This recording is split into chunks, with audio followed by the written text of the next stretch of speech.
Mano mar tich adek tarik 15 mar dwe mar abiriyo 2026 chilo ni en chieng' mabende wang'iyo mago motenore kanyo kod weche iko mag tuke koni koda kocha. Iko ni moko kaendi e mesa nieri mar tuke odiochieng' ma kawuono par ni tim noero mano mar Harambee Starlets koro ni to oyangore ayanga bang' kane gibedo kanyo endo koda ng'ikni yoregi mag wuoth nonego bed ni giwuok okinyi ma kawuono ka gidhi e boma noero ma Miramas e piny noero mar Ufaransa. Kata kamano endo jotugo gi eki notamore wuok kanyo endo kamidendo ni Kandanda House mana pisi noero mano mar duol mochung' e chike mag adhula pacho kaendi FKF, kendo koro ni to ne gibago ng'anyo makende ka gilu yango ni ok ne ginyal wuok kapok ochulgi pesgi duto te ma bende osabedo kapok ochulgi allowances mag gi duto te kanyo endo. Nyalo paro ni tim ni endi kowuok kanyo tugo go mane gitugo mag FIFA series pok ne ochulgi kanyo endo. Bende odiochieng' no ero manyoro kane gilimo kanyo endo kar jot mar ker ma pacho kaendi Laktar William Ruto ne osingo negi omenda maromo milion 10. Ne giwacho ni pesgi duto nyaka giyudi eka giwuok e pacho kaendi. Kata kamano endo bang' bedo kanyo koda weche machalo kamago eko jagoro mongirore e migawo noero mar tuke pacho kaendi Elijah Mwangi oloso gi tim ni endi kendo yango ni pesgi duto te idhi chulgi ka bendo yango ni pesa manosir ne ginyoro gi jatend piny owacho Laktar William Ruto ne onego bed ni imiyogi okinyi kawuono bang' ka jatend piny owacho ne orado kanyo endo koda klab noero mar FC kata bang' romo noero mar klab noero mar FC Leopard gi jatend piny e kar jot mare man State House buore Nairobi. Kata kamano endo deko ne obedo matin ka bende wacho ni pesa gi eki duto koro to osechiw ka bende kapten mar tim no endo Mwalalima Adams bende koro to yango dogo yango kanyo endo maber ni gisetieko weche te kendo koro gidhi wuoth kaka ne gipango kendo thuolo machuok chien kanyo endo kane pok adonjo e yamo tim ni endi nosewuok achiel kachiel gi bas kowuok e Kandanda House kendo gidhi achiel kachiel nyaka ayala ndeke noero ma JKIA motelo ne wuok pacho kaendi ka gidhi e piny noero mar France kama bende gidhi bede e kambi kuom thuolo mar juma achiel motelo ne tugo eko mag WAFCON machako tarik 25 e piny noero mar Morocco. Gidhi Mirimas kaluwore ni boma noero ma Mirimas iwacho ni liet man kono rom gi liet man Morocco, koro maendi dhi konyogi kanyo endo bedo kanyo endo sawa gi liet man e piny noero mar Morocco. Par ni tim ni mar Kenya mar joma nyiri Harambee Starlets nitie pool noero mano mar gin kanyo koda tim noero mar Morocco ma bende bago tuke gi mag WAFCON.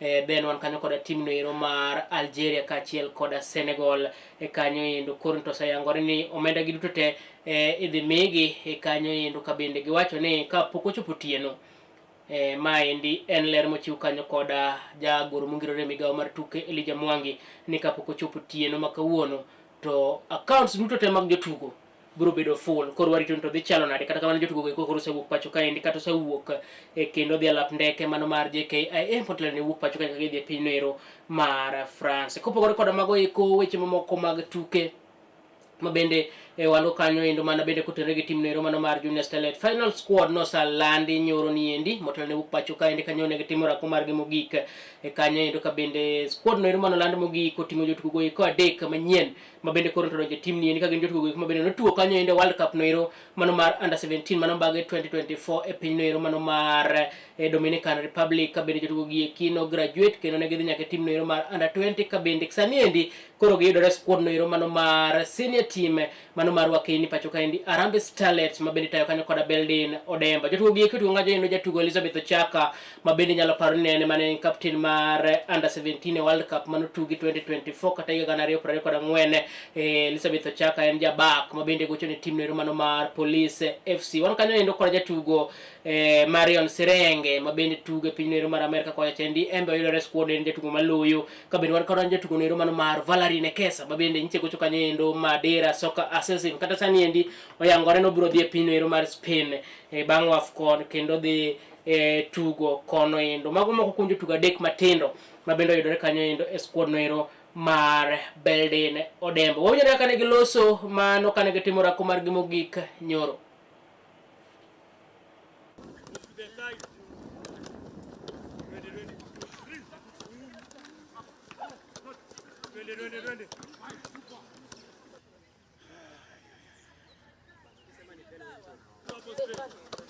Yo, Marcus,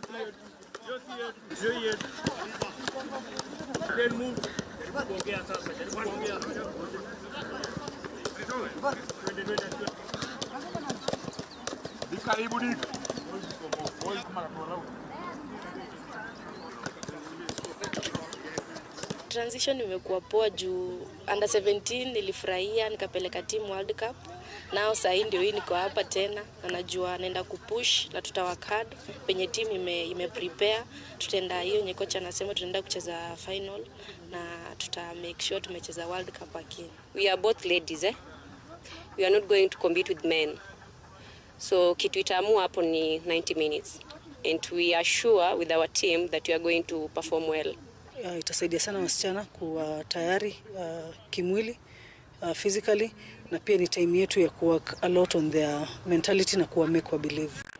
Kurwageno ni team no mano mar Kenya mano mar nyiri mar Harambee Starlets biro timo maber tuke ko mag AFCON mabendi bag piny no mar Morocco chak tarik 25 mar dwe ni endi kabedi tu gimo kwongo gibiro tuko kanyo koda Morocco. Parni ka gingado tiko mar donje nus final to gibiro do ticket no endo mano mar dhi tuko iko mag World Cup mabendi biro bage e piny no mar Brazil kanyo endo koro mane mabendi ng'iyo malich mokalo ni mondo gi qualify kanyo endo mondo gidonje round no mar nus final kendo gigeto ni giwuok kanyo endo kata gi kal group stages kanyo endo group magin tiyo ken group mayot nikech gin kanyo koda team no mar Morocco mabendi mabago tuke gieki gin gi team no mar Algeria kachiel koda team no mar Senegal. Koro biro ngeni biro chalo kod ginadi kata kamano endo koro ni to team no endo wuok pacho ka ende ayanga midhiambo masani ka gidhi e piny no mar France mabendi gidhi go e kambi mar kata gidhi bedo kuno endo kum thuolo mar juma achiel motelo duogo e piny no mar Morocco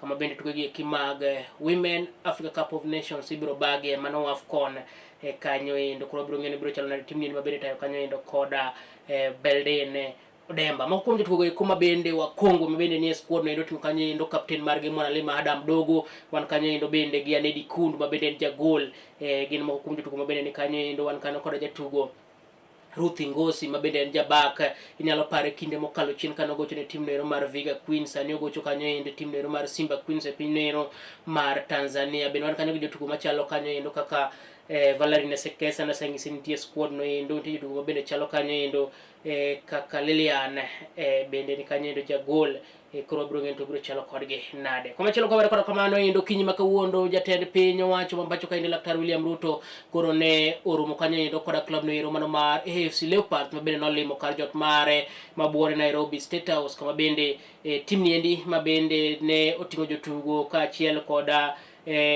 jokanyo mag club ni endi ka bende moko kuom josiasa mabende wuok imbo mar Kenya kama otingo kanyo endo manen gavana machon mano Kakamega Wycliffe Oparanya ne nitie kanyo ende romo kama endi bende romo kama endi bende riwo kanyo endo jatend migao mano mar tuke mapacho ka endi Salim Mvurya bende ne kanyo endo ka bende kindego iko jatend piny owacho Laktar William Ruto koro ne osingo ni obro neno ni weche iko mag tuke omedo dhi nyime yonero makare ka bende jiwo clubs duto mapacho ka endi koro ne club no mar AFC Leopards mondo ne giketo lai magi e yonero makare mar neno ni giyudo sponsors kata gido kanyo endo josir e yonero makare ka bende yango ni ka klipe mapacho ka endi oketo chenro magi e yonero mar ler kata yonero moriere tir to ma endi biro konyo gi kanyo endo yudo sponsors kata yudo josir e yonero mayo bende singo ni club ni endi mano mar FC Leopard obro tiyo kanyo endo machiegni gi migao no ero mar tuke mar neno ni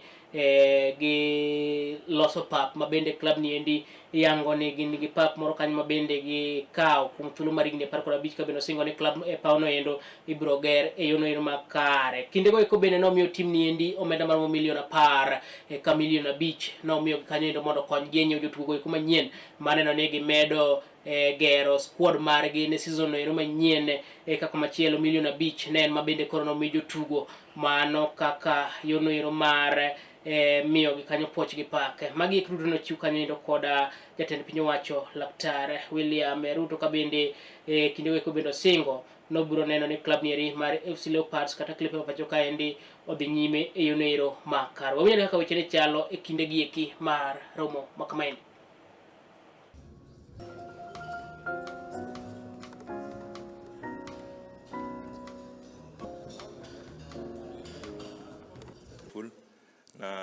season tujakuwa na season mzuri, but I promise you as the captain, next season tutakuja hapa na trophy, na pia ile yako ingine tunajua tutakuja na tusherehekee wote pamoja. This is the time for signing in new players. The next season starts next month, and every team has to prepare.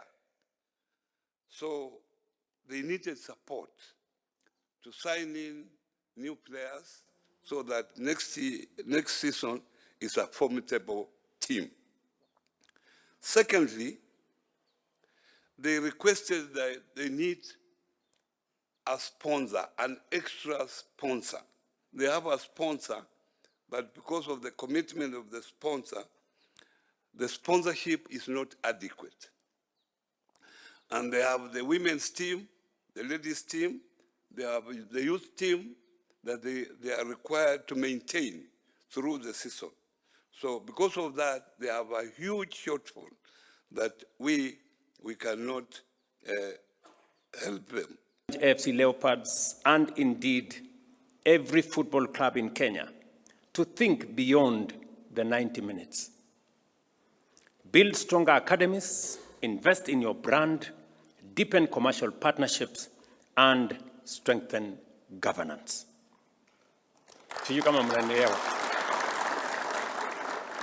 Because people and sponsors and supporters will appreciate if the club is run well and professionally. Right? You will get more support. Sponsors will step forward. You will build a bigger fan base if your club is run well, apart from you succeeding as a club. Waziri amesema kuhusu yale mambo mlimueleza vile mnataka kusonga mbele. Na kuna mambo matatu ambayo nimesikia yalikuwa manne. Number one ni ile uwanja ambaye mnatumia, which I'm told you have a lease. Waziri, I think let us look for some resources and go and do that field for them. Hiyo kiwanja, huyu waziri atapanga vile tutatengeneza hiyo kiwanja ikae mzuri. And I will want waziri instruct your team to go and look at some small design. We see how we can help these good people. Because mnasema mko na lease ya 15 years. Very good. So you have a bit of time there. So we will develop the field for you. Waziri, take it up. Mumeniuliza pia kuhusu maneno ya you're entering into a new season, and therefore you need to sign in maybe more players from different places, and you may need some resources to do that. So sijui nitawapanga namna gani, lakini nitafanya kitu. Wale nyinyi ni watu wa Nairobi, mnajua kuweka mawe. Unasema tuweke mawe, si ndio? So our players, bwana wakubwa, I think our bwana chairman na coach na SG, our players, mimi nitafanya hivi. Mimi nitawapatia milioni 10. Lakini kwa hiyo milioni 10, our players wapate milioni 5, wajipange hapo. Hiyo milioni 5 ingine mtumie kusign in new players. Lakini hawa watu wapate kitu ya kwenda naye nyumbani. Si ndio?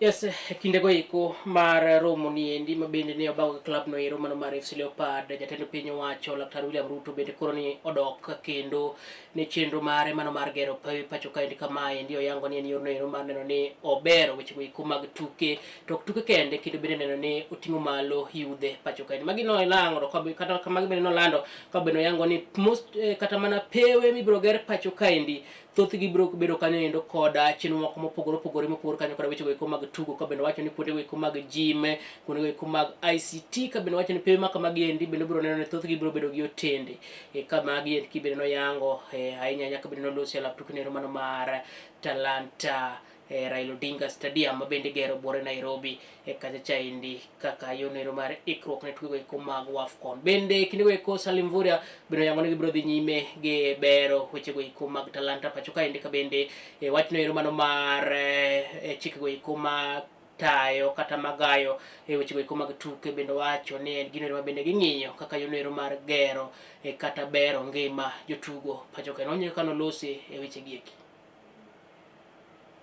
But more importantly, Your Excellency, you have taken talent nurturing to another level, because right now the infrastructure across the country, in the next few months, there will be availability of training grounds and stadia that will be available as far as Wajir. So we'll be able to have a very good pool, you know, where we can spot talents, nurture talents, and develop talents. So Your Excellency, ours is to provide that support, to implement, to invest in infrastructure, as we also work with the teams on the other areas of software, trainings and whatever, so that they can be able to succeed.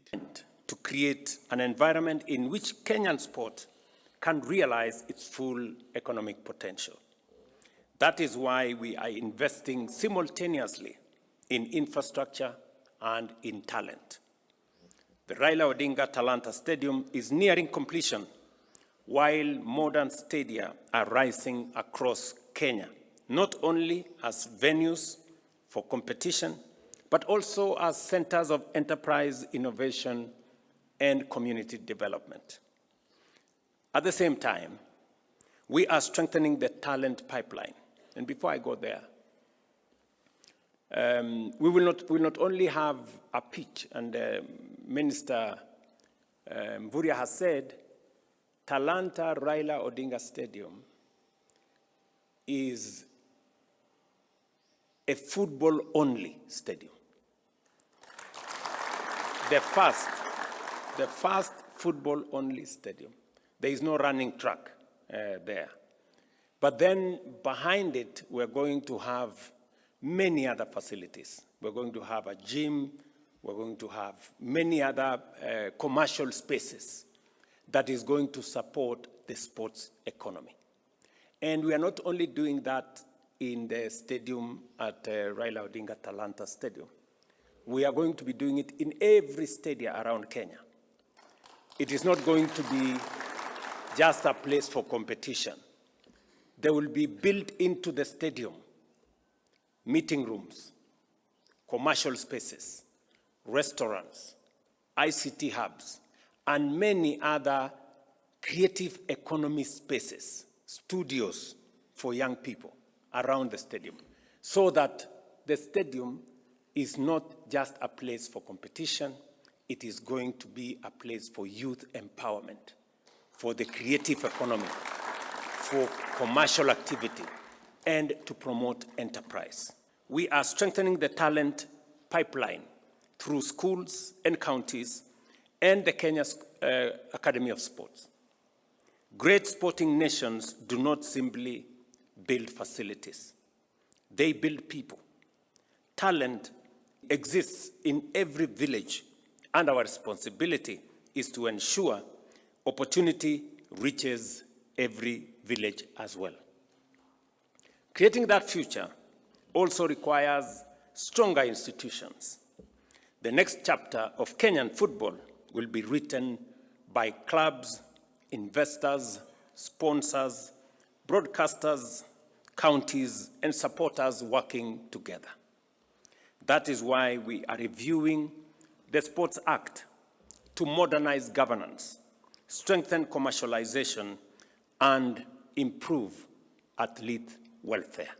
Yes, ka wawere koda mano endo ma pogore koda mano endo bende chak waringo dok mane tim no mano mar nyiri Harambee Starlets kacha endi kama bende inyalo paro ni odiochieng' no manyoro kanyo endo juma ni endi jatend piny owacho osebedo karado gi clubs mopogore opogore. Inyalo paro kanyo chorado kanyo gi club no ero mano mar Migore Youth chieng' wuok tich odiochieng' no ero manyoro norado kanyo koda tim no ero mano mar joma nyiri mar adhula mawacho kaendi mano mar rowere ma igine boiga neno mar 17 Junior Starlets kaachiel koda mano senior team Harambee Starlets ma bende tayo kanyo koda Mildred Cheche ma tayo kanyo endo Junior Starlets under 17 ma bende nchonga do tiko mar dhi tugo mag World Cup ma bende biro tugi e piny no ero mar Morocco e kinde dwe mar 10 gi dwe mar 11 higa ni endi bende norado kanyo endo kata romo kama endi bende nokelo kanyakla tim no ero mano ma itayo kanyo koda Belden Odemba mana Harambee Starlets ma bende dhi tugo eko mag AFCON ma bende chakore dwe ma wantie ni endi e piny no ero mar Morocco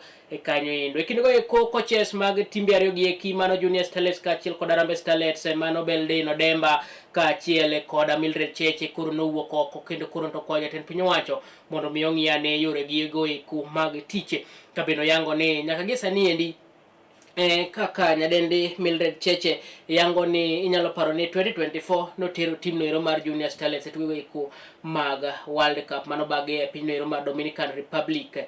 Inyalo paro tugo eko bende ne ogol gi group stages bang' kane gin e group gi tim no ero mar Korea Republic ma bende noloyo tuke gi eki kata noloyo World Cup ma kinde no endo ne gin kanyo koda tim no ero mar England, ne gin kanyo koda tim no ero mar Mexico kata Mexico ma bende ne girodho gonde 2-1 e loch ma bende ne giyudo kanyo endo e group stages kanyo endo owacho ni nyaka sani endi gisebedo ka gitiyo lakini pok omigi barup tich higni go kote ma bende gisebedo ka gitiyo ka bende giwacho ni gikwayo jatend piny mondo ng'iyane ni to nyalo chalo kodgi nade kanyo endo ka bende kata kamano kinde go eko jatend piny bende no osingo negi ni gibiro yudo kanyo endo chudo magi kata allowances magi ka bende nokolose wacho no endo kata kamano endo coaches ariyo gi eki koro nowuok oko kendo oyango kata okwayo mondo mi ong'i kaka ginyalo yudo contract mag tich ma ondiki kata mana barup tich e yonel makare. Ma nyiso ni coaches mag Junior Starlets kaachiel kod Harambee Starlets mano Mildred Cheche kaachiel kod Belden Odemba osebedo ka tiyo maonge orak kanyo endo ma en wach ma bende nowuok nyoro e romo ma bende ker ma pacho ka endi Laktar William Ruto norado kanyo koda timbe ariyo gi eki kar jot marwa. Unyalo kaka weche ne chalo e kinde romo no ero ma bende ne otimore nyoro. This time, I challenge you to aim higher. Aim to qualify from the group stages. Believe that you can compete with anyone FIFA places before you. I know you will. Na mumesema ya kwamba mkicheza kama nyinyi na mimi nitafanya nini? Nitacheza kama mimi. Your Excellency, these girls and the technical teams here have proved that if you believe in yourself and you believe in your country, you can go places. Taking a team to the World Cup twice is not easy. So, Mr. President, my first request would be, please see that they have a contract with the government that they may continue to. Eskwawar koda mano endo mana mapio pio kapok watiyo kanyo wang'iyo tugo no ero mano mar judo kaka bende yono ero mating'o malo tugo mar judo pacho ka endi duol mochung' weche go mag Olympic Kenya kata mana duol mochung' weche go eko kata tuke go eko mag Olympic pacho ka endi mano nok mano the National Olympic Committee koro nobawo kanyo endo tiegruok mag coaches mag judo kaka yono ero mar no ni tugo ni endi obedo makare kendo obiro bedo kaka achiel kuom tugo ma bende piny Kenya nyalo tere jotugo kanyo endi tugo eko mag Olympic. Chenro kama endi no bagi ka bende chenro kama endo kawo ndalo 5 tiegruok mar coaches gi ko kawo ndalo 5 ka bende nok Vice President Barnaba Korir mabiro chung' ne youth tugo eko mag ng'wech pacho kaendi ne oloso kabendo kwayo koches gi kimono ne ni gidonjore mar tiego jotugo maneno ni Kenya bro yudo jotugo mag judo tugo eko mag Olympic mabiro chenro ma kama endi notele kanyo endo koda Salim Bugofa mabende en achiel kuom expert go eko mabende wuok International Judo Federation kanyo endo wawinjo kaka Barnaba Konore noloso ewi wach ni endi.